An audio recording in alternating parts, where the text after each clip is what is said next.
I think that she can handle this. Can you carry the music stand? Yeah, and I'll take this, and we'll walk over.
No, that's someone else's job. We got a lot of jobs.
Testing, testing.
Testing, testing.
close. He knows where it is.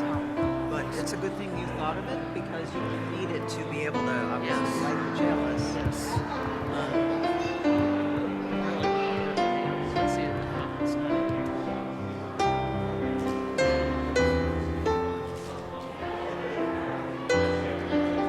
Unless this is what we're doing.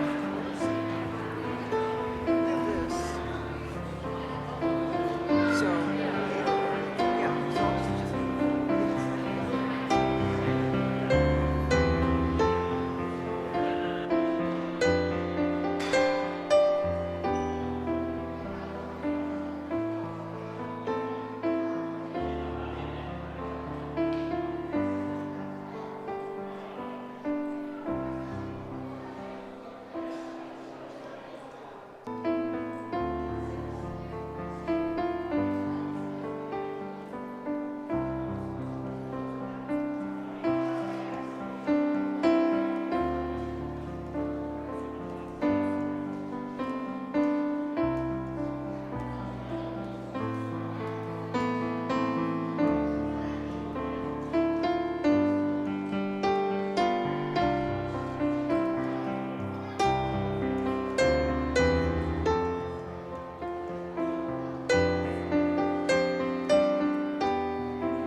Good morning and welcome to the Unitarian Church of Evanston.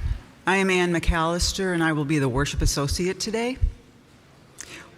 Whether this is your spiritual home or you are newly discovering this community, it is good to share this time together. We strive to be an inclusive and welcoming community, seeking truth in love and nurturing the human spirit for a world made whole. We are guided by our principles and values, which remind us in every moment and through every challenge that each of us is worthy of love and that we are all connected through the vast and beautiful web of existence.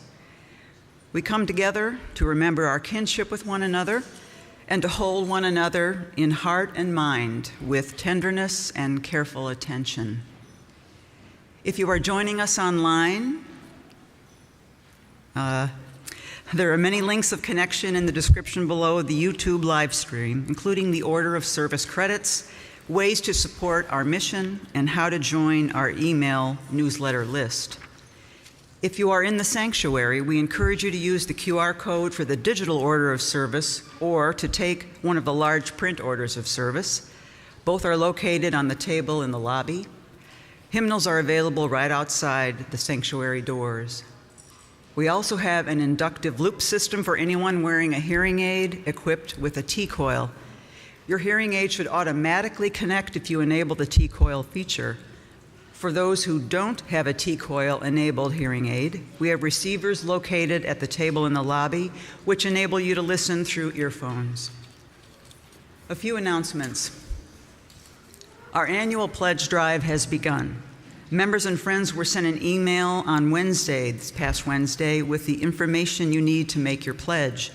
If you didn't see it in your inbox, please check your junk mail.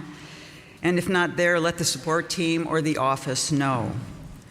Our website is currently down, but we're working on it, so keep trying.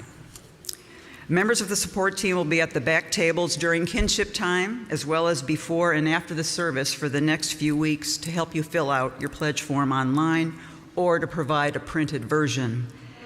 Please get your pledges in by February 19th, when we will have our celebration.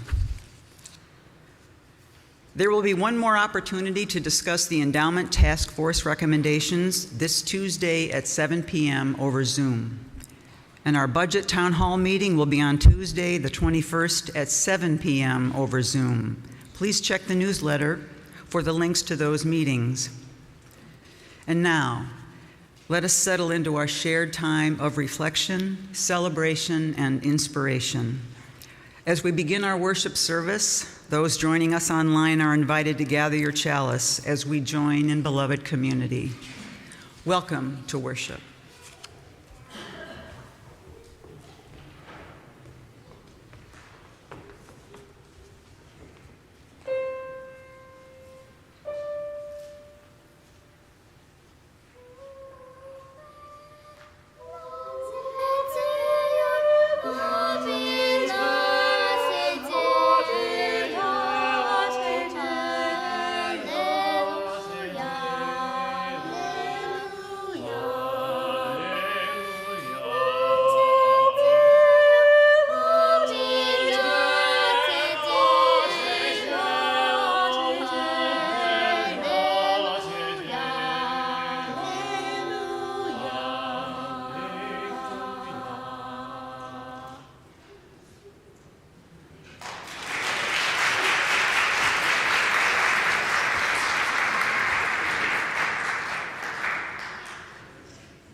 The Unitarian Church of Evanston resides on land that was recorded as being transferred from the local Potawatomi community to the United States government in 1829, before the Potawatomi were forcefully removed west of the Mississippi River.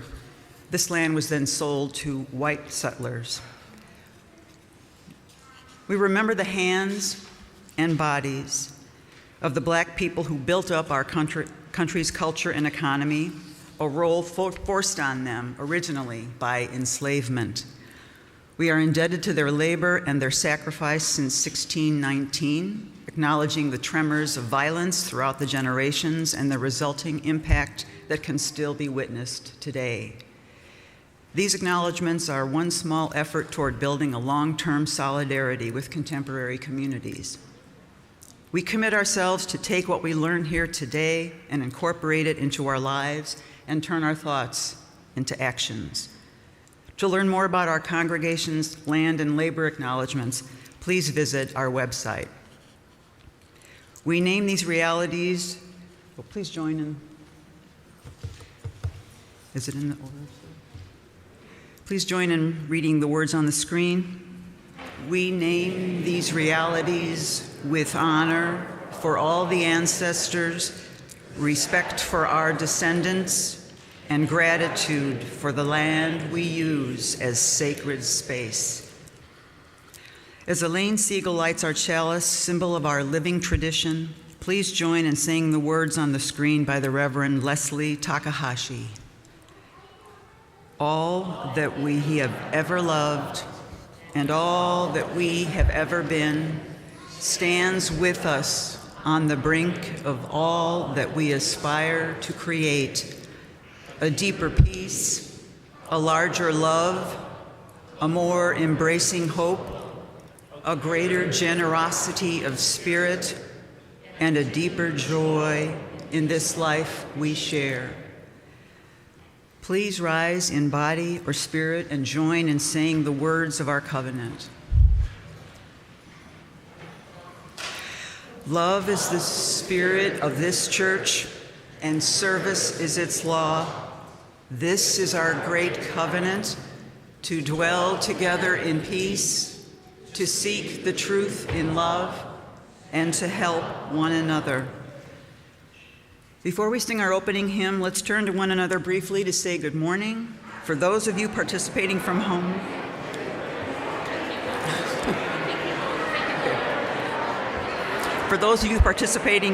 please greet one another in the chat if you haven't done so already. For those of you in the sanctuary, try to greet someone sitting near you but whom you don't know yet. Please stay after this.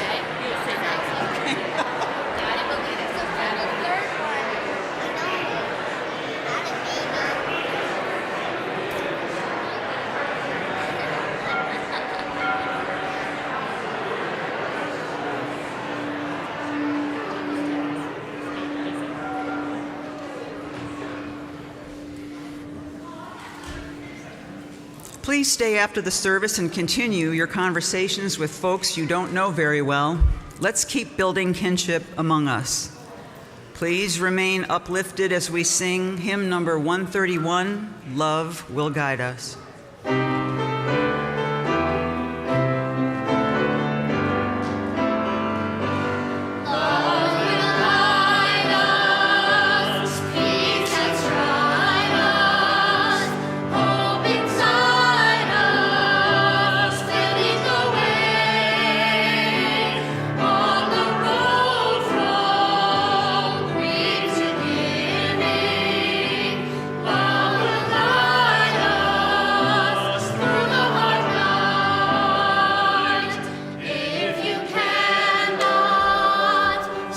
Ava, words on the screen, please.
It's okay. We need the mic. No, we got to get the mic going. We'll try again. Oh, there we go. I guess I will use the microphone. All right.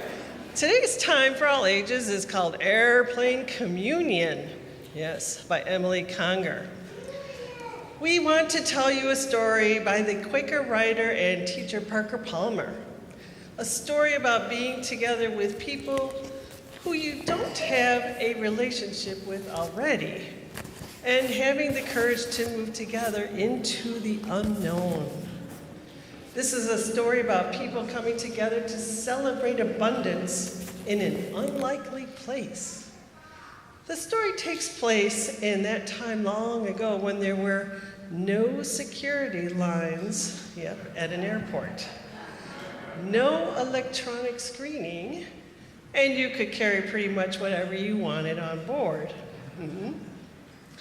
So Mr. Palmer was on a flight from lovely O'Hare to Denver, and that pulled away from the gate, taxied down the runway for a long time.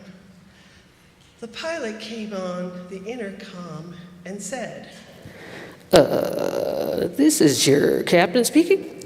I have some bad news. There's a bit of a storm front in the west, exactly where we're headed.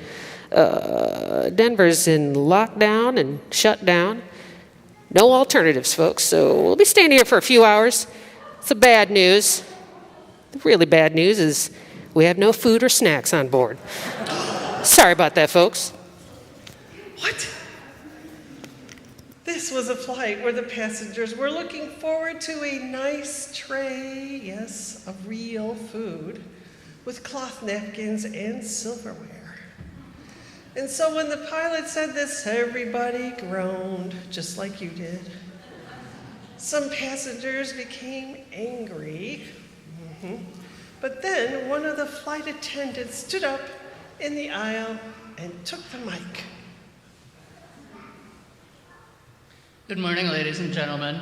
This is your flight attendant. We're really sorry here, folks. We didn't plan it this way, and we can't do anything about it. We know that for some of you, this is a big deal.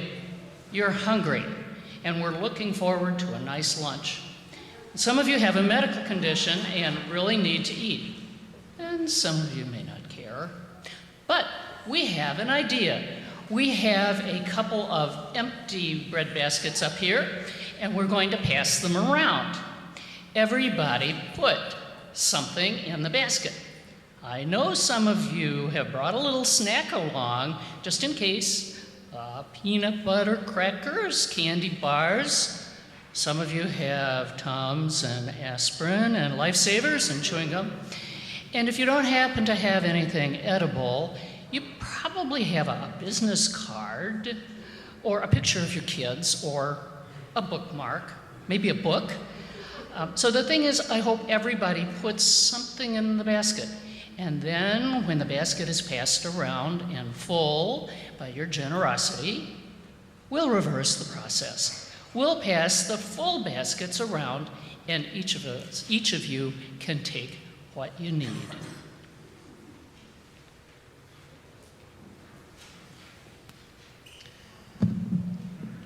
What happened next was amazing. The complaining and the griping stopped.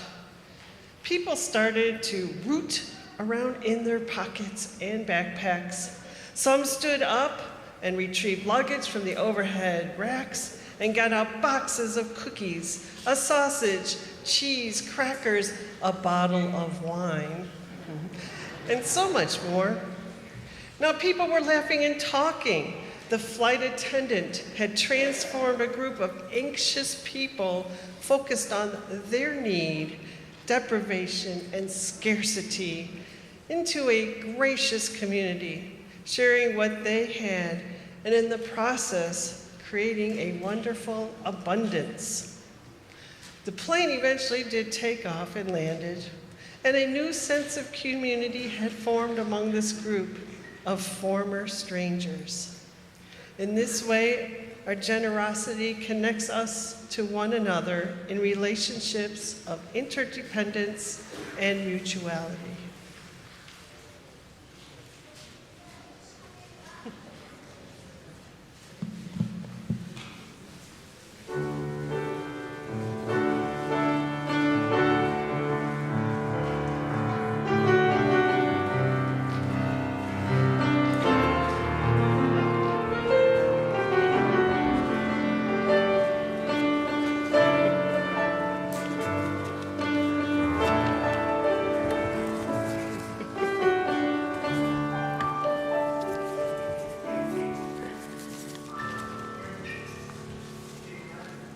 Thank you for playing along with that. I know I saw many of you like trying to find things in your purses and bags. That's really sweet. Thank you.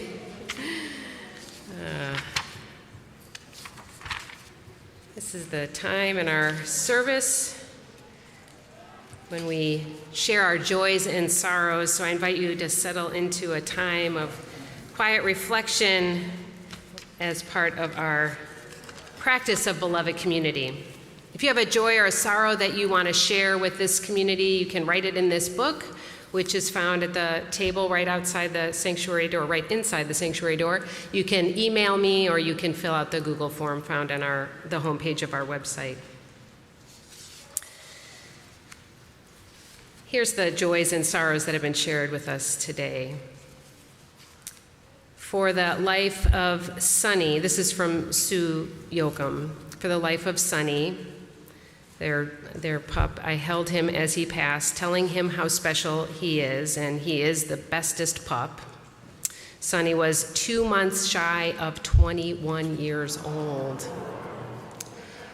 He was very cute. I saw pictures of him. So sorry about that, Sue. And a joy, happy to be back from Spain visiting my daughter, my adorable grandson. Shared all of his germs with me, so sick for the first time in 4 years, am now okay. Trudy Davis, yeah, glad you're back. You know, it's worth it. And from Brenda Russell, 2 major joys to share. Jack Cooksey was in and out of the hospital for his heart condition for 6 weeks, but is stable and doing well now. And Brenda and Jack moved into the Mather on January 26th and are settling in well. Several Unitarian friends are there already. This is the sacred space for our tender offerings, and we know that there are many joys and sorrows on our hearts this morning inside this room and over the airwaves and beyond our walls. Together we expand our celebrations and we lessen the burden of our grief. So I invite you to come forward and light a candle for the joys and the sorrows that are on your heart. And if you'd like a candle brought to you, please raise your hand and we will do that.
Please join in saying these words. For these joys we give our thanks. For these sorrows we give our love. And join me in the spirit of prayer and meditation. This is Love Abundant by Alicia Ford. I lift my eyes up to the hills. From where will my help come? My help comes from love abundant. My help comes from the hills. My help, it comes from ancient mothers whose hearts beat in mine. It comes from the trees that sway and the breeze that sways them. My help comes from all that was and is and will ever be. I lift my eyes, hushed by the soothing touch of waves caressing wounded shores, wounded souls. I lift my eyes to the horizon, bathed by the hum of mothers and mothers' mothers, cradling, gently rocking. I lift my voice, call of the sea, trees, sister, moon, mother, earth, my soul weeping, a symphony of life overflowing. I give myself. I too hum through every pore, with every breath.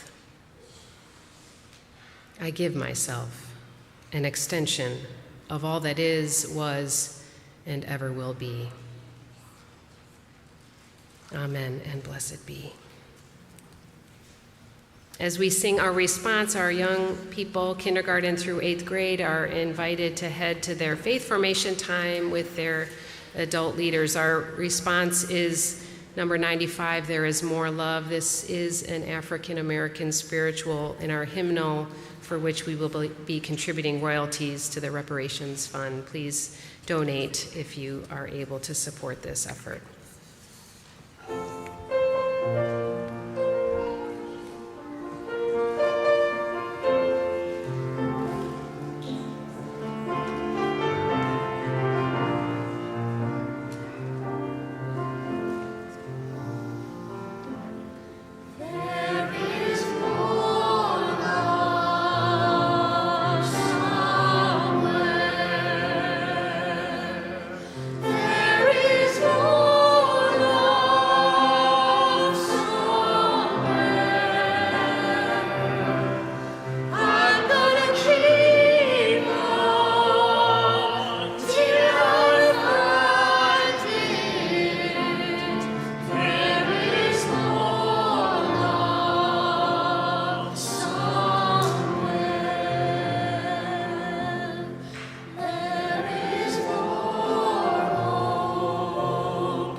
As we say in our covenant each Sunday, service is our law.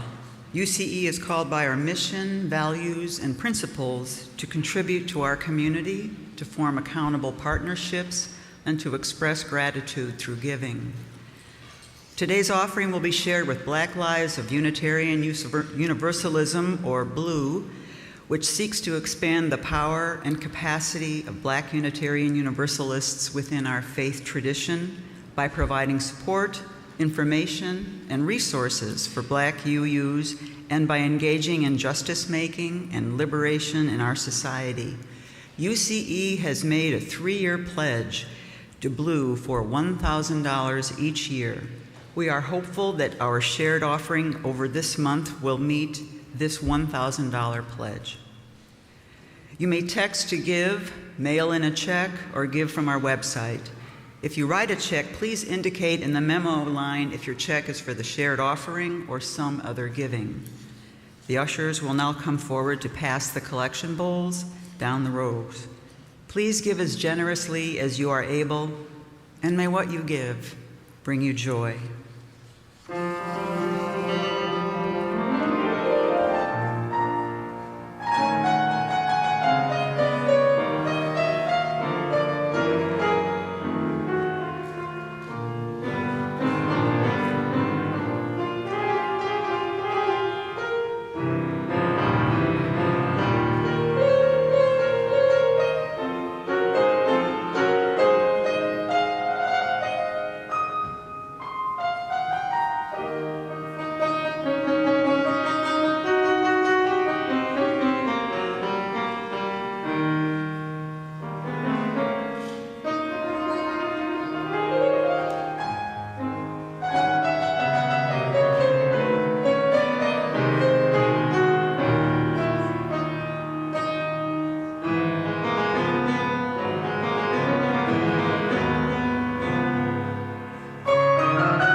think we're all awake now.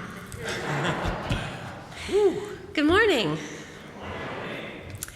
It has been 3 years since my husband and I, Jay, signed the membership book here at UCE, shortly after moving to Evanston in mid-2019.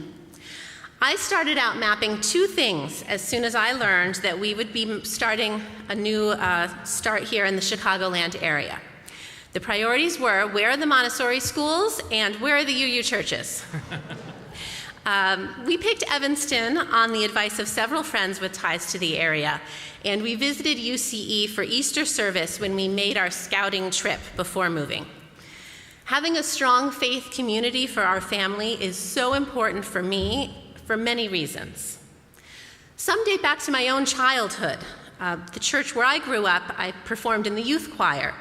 I learned to babysit in the nursery.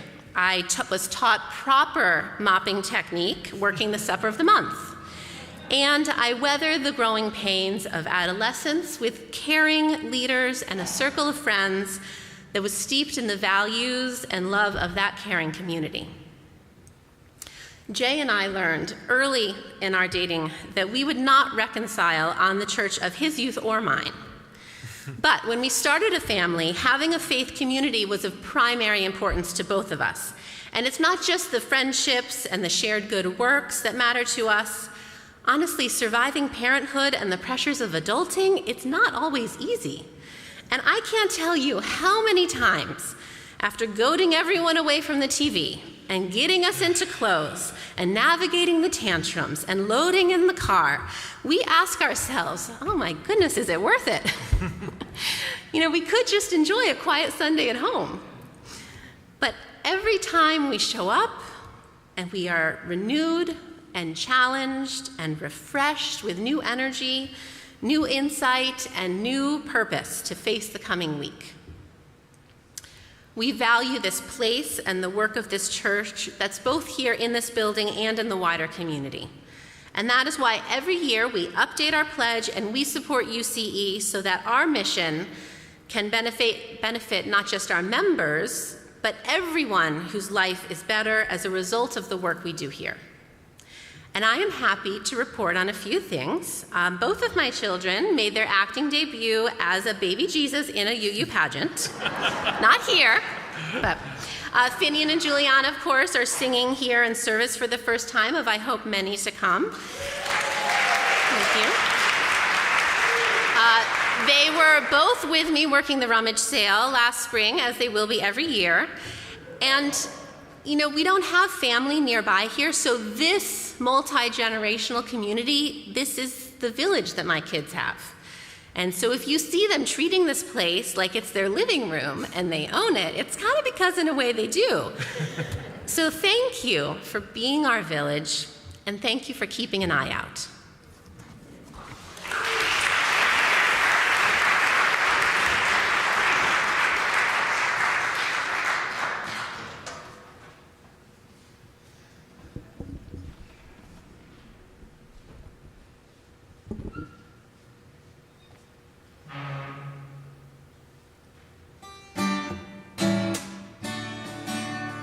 Love is something if you give it away, give it away, give it away.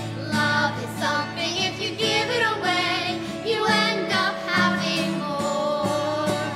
It's just like a magic penny, hold it tight and you won't have any. Lend it, spend it and you'll have so many, they'll roll all over the floor. Love is something if you give it away, give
Eileen is a great director. Okay. This reading is The Home That Love Made by Reverend Amanda Poppy. This is the home that love made. It is full of the love that the founders felt when they planned out these walls and raised these beams above us. This is the home that love made. It is full of the love of all who have worshiped here, those who have celebrated and grieved here, the babies dedicated, couples married, and family members mourned here. This is the home that love has made. It is full of the love of our children as they learn and laugh together, of our youth as they grow into their own sense of purpose and meaning. This is the home that love made. It is full of the love of the staff who have served it, full of their hopes for this congregation, their hard work, and their acts of dedication. This is the home that love made. It is full of the love of the choir, the love that made so clear in the voices lifted here on Sunday mornings. This is the home that love made. It is full of our love, the love of this community, despite our differences and our disagreements, the love that holds us together as a people. This is the home that love made. Can you feel it? May the love be with us always.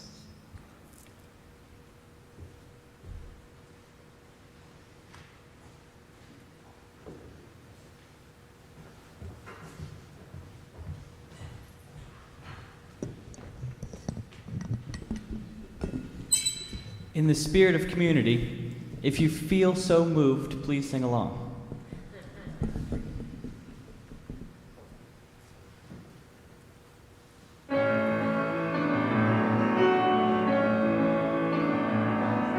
Everything has its season, everything has its time. Show me a reason, and I'll soon show you a rhyme. Cats fit on the windowsill, children fit in the snow.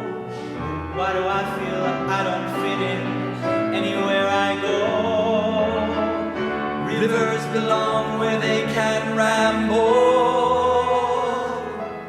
Eagles belong where they can fly.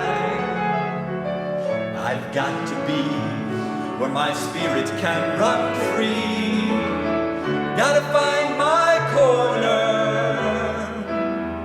of the sky.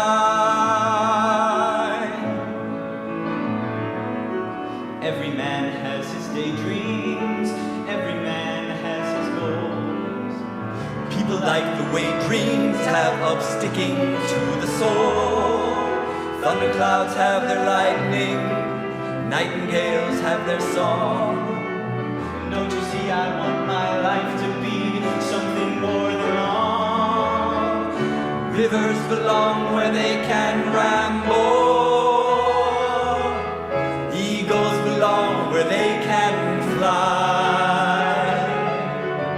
I've got to be where my spirit can run free. Gotta find my corner of the sky.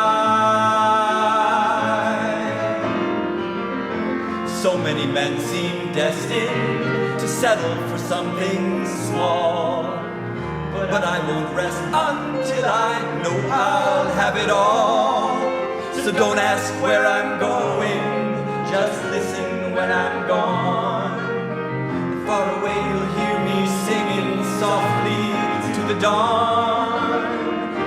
Rivers belong where they can ramble. Eagles belong where they can fly. I've got to be where my spirit can run free. Gotta find my corner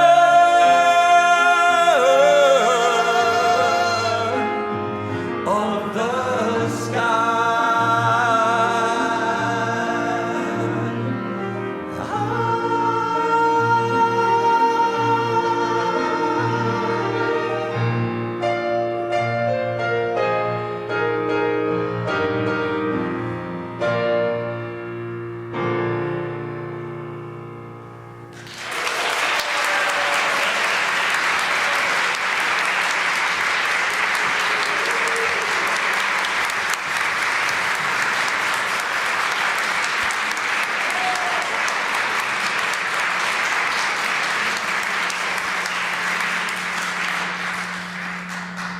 It's Family Day here at UCE. It's so exciting. Tom grew up in this church. Some of you may not know that. His mom is Katie Beck, and his son Chester is now singing the choir with him, which makes me so happy. I am not afraid to fly. I've actually jumped out of an airplane twice. It was a long time ago. It's another story. But many years ago, taxiing down the runway with my husband, heading to Jamaica for our 10th wedding anniversary, I felt a sudden panic thinking about our small children that we left in the care of friends. And I turned to my husband and said, "If we die, I love you." And he replied, "If we live, do you only hold me in modest esteem?" What I meant to convey was, in this moment of uncertainty, headed for an exciting adventure, not entirely without risk, the most important thing I want you to know is that I love you. I want those to be the last words on my lips. But love expressed out of fear can come out sounding a little stingy. I want my life to express a generous love, a love that comes out of spiritual abundance, a love like I've learned here.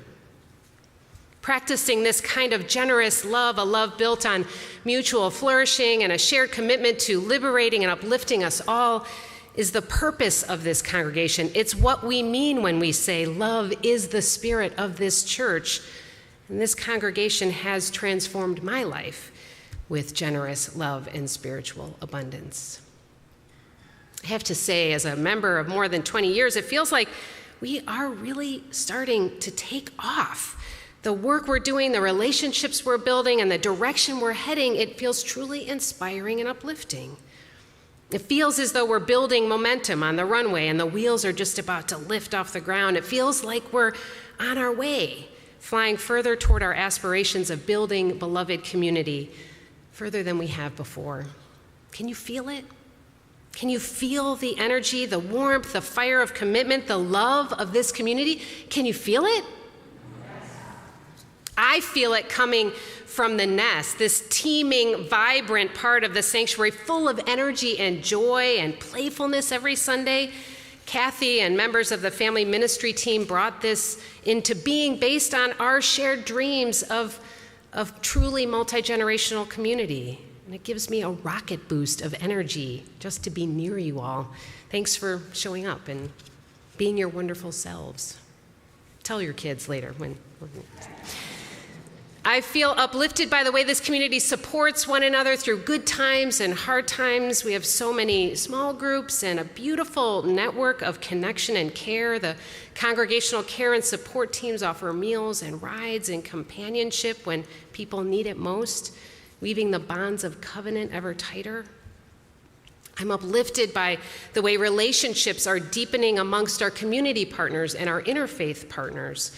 Relationships, we know this, are the essential ingredient in movements toward justice. It's as simple and as complex as that. Building genuine relationships of accountability takes time, and it takes commitment to stick with it for the long haul. For years, we've been building our partnerships with groups like Connections for the Homeless, Interfaith Action of Evanston, the Community Renewal Society, and with folks from other faith communities.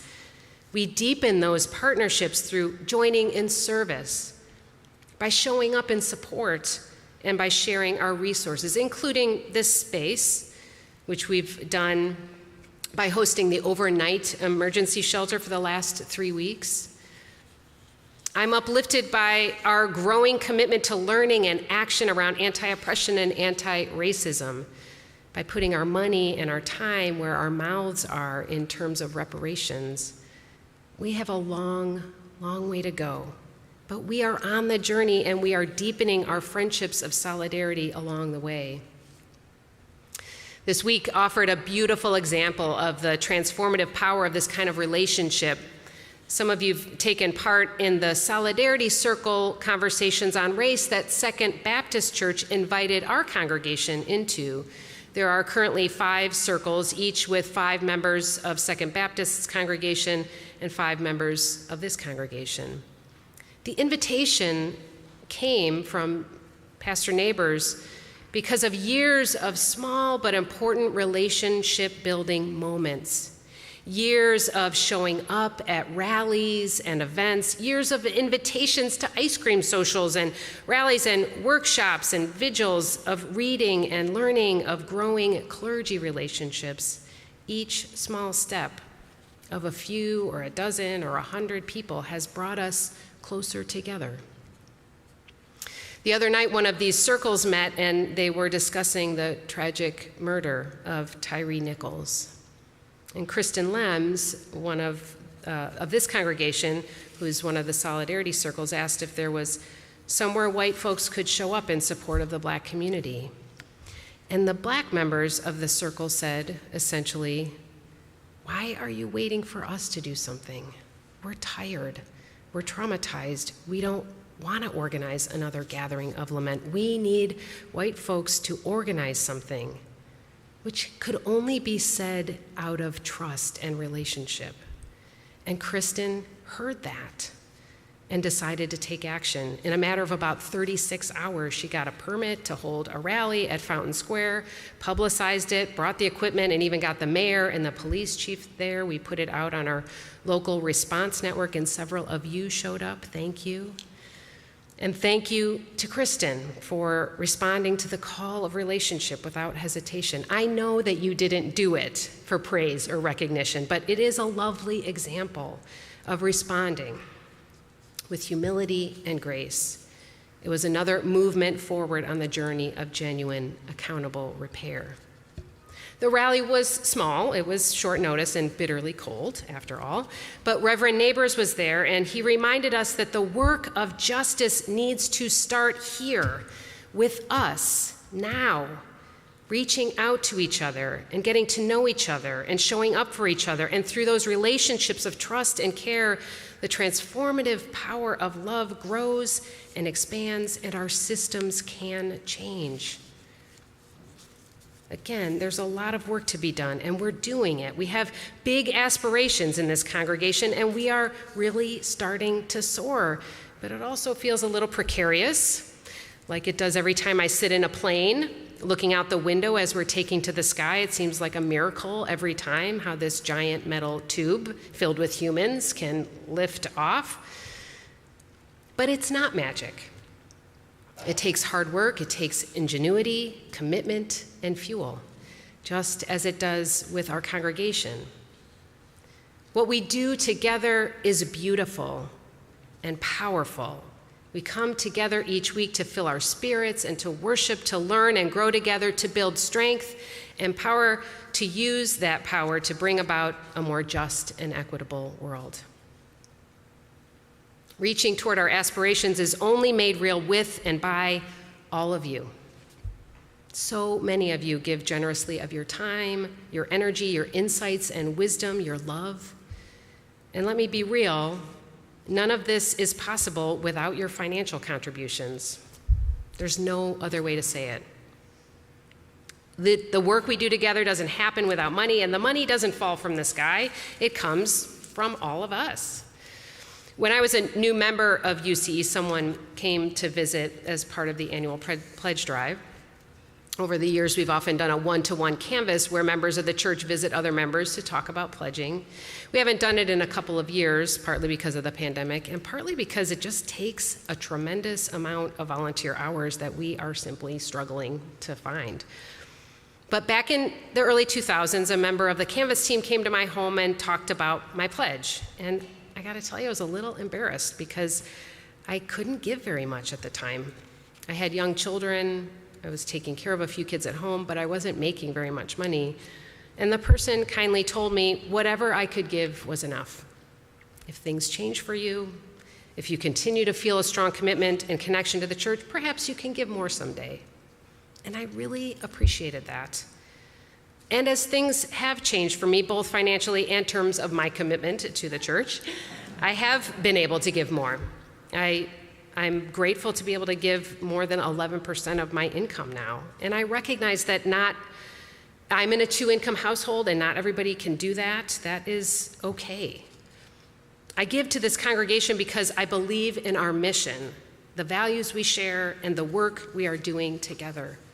I give what I can because I believe UCE is an essential source of spiritual resilience, generous love, and power for justice in the world, and I want to support that.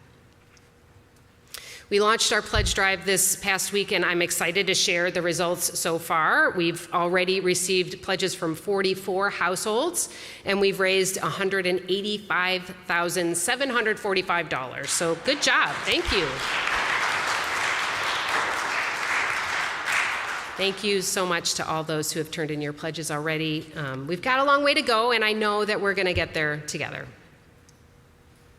I hope that you can attend the budget town hall on the 21st, but let me just give you a few highlights as you consider your pledge this year of the budget proposal so far. First, our budget is very, very lean. There is no fat. There's no extra. 80% of our expenses are the cost of paying our staff, including me. Because we own our building, the other 20% is mostly the cost of maintaining it.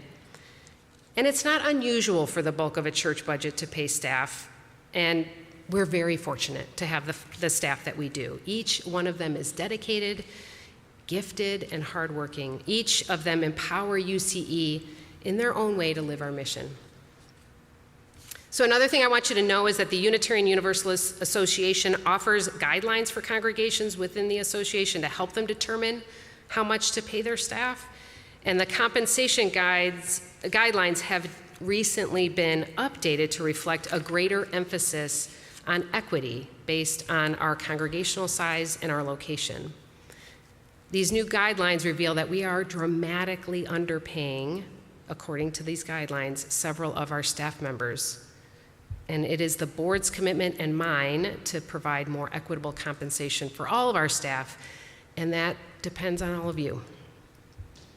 It is often said that budgets are moral documents, and it is important for us to consider how our budget reflects our values. We do have a line item for social justice, which is relatively small. It reflects our shared offering and then a little bit of budget for each of our social justice teams. But that's not the only way that social justice shows up in our budget. When we look at each line, especially the staff lines, I want us all to recognize everything that falls within that staff person's work and all the ways that those staff members help us to live our mission and values. So when you read assistant minister in the budget, I want you to read Reverend Susan Francis, and I want you to read social justice and membership engagement and caring connection and organization of volunteers and helping us all to be committed, wise, and courageous leaders. When you read Director of Faith Formation, I want you to read Kathy Underwood and read The Future of Our Faith. Read The Cultivation of Meaningful Relationships and Growing the Minds and Hearts of Our Littlest to Our Oldest Members. Read Expansion of Unitarian Universalism in the World Through the Children We Are Helping to Raise. When you read Congregational Life Assistant, read Adam Goff and all the ways he enables us to reach far beyond our walls, to stay connected to one another, and to all those who have searched for a faith community like ours to help them through the most difficult times. When you read Executive Operations, read Sandra Robinson and the management of everything that keeps our building running so that we can have programs and events that build community, but also share our space with partners as we do for the shelter and with connections and local artists and many more. When you read Office Administrator, read David, who keeps us connected and informed about all that's going on here and managing the calendar events. When you read Vicki and Gregory, I don't even need to say it, but think of the music that fills our souls, the healing power of the choir singing together and lifting us throughout the week. When you read Custodian and Sexton, think of Stephen and Liz, who are here when you're not, making our space beautiful and safe and clean and organized. And when you read Staff Accountant, read Vicki Deebley and Fiscal Responsibility and Stewarding Our Resources with a deep commitment to this congregation. The staff of UCE provides the structure that enables this congregation to get where we want to go. And it is an act of justice and equity to pay them a fair and living wage. Each of us and all of us who make up this congregation gives out of an abundance of love. I know that. I see that. You have a generous and generative love. Regardless of the amount you give, please hear me. I know that you are giving what you can, whatever that is, of your time, your energy, and resources to support the work of this church, and you are lifting us all up, helping our mission and our values to fly far into the future. This place doesn't exist without you. We have a long flight ahead of us, and my prayer is that we can keep living our values far into the future of building beloved community, of committing to anti-racism and anti-oppression, of supporting spiritual growth and engagement in our interconnected world. Let us be a people of generous and generative love. Let us be a people of mutual flourishing and collective care. Let us share in our abundance from whatever stores we have so that we can fly together toward our shared hope of a better world.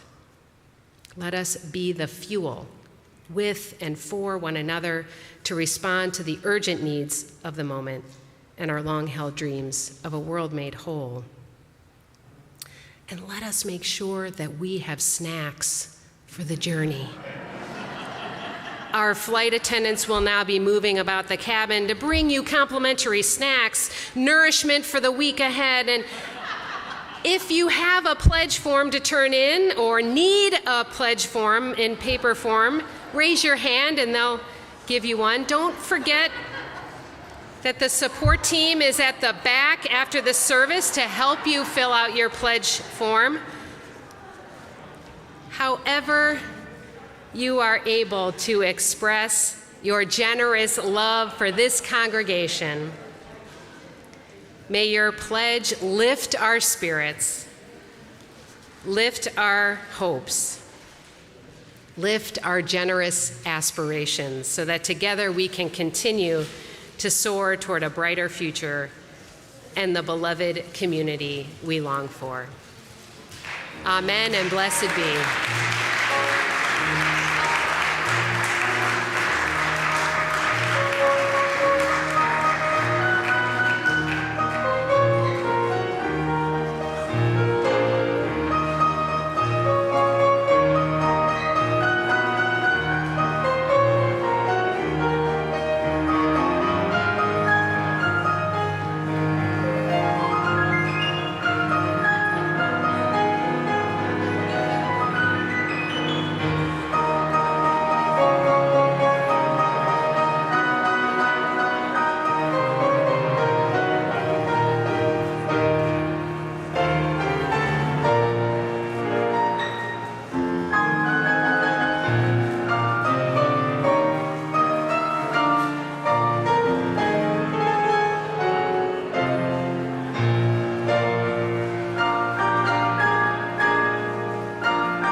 As we extinguish the chalice, please join in saying the words on the screen by the Reverend Elizabeth Sell Jones.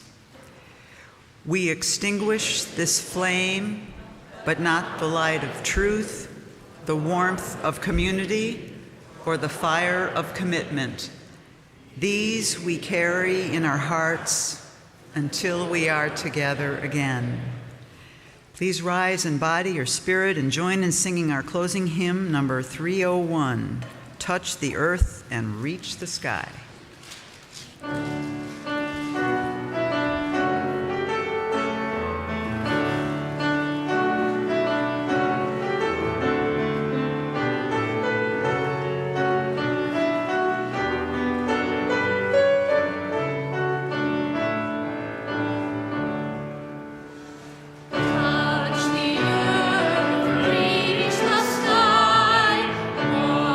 Shores, while spirits fly.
us continue to strive together to grow a generous love and spiritual abundance.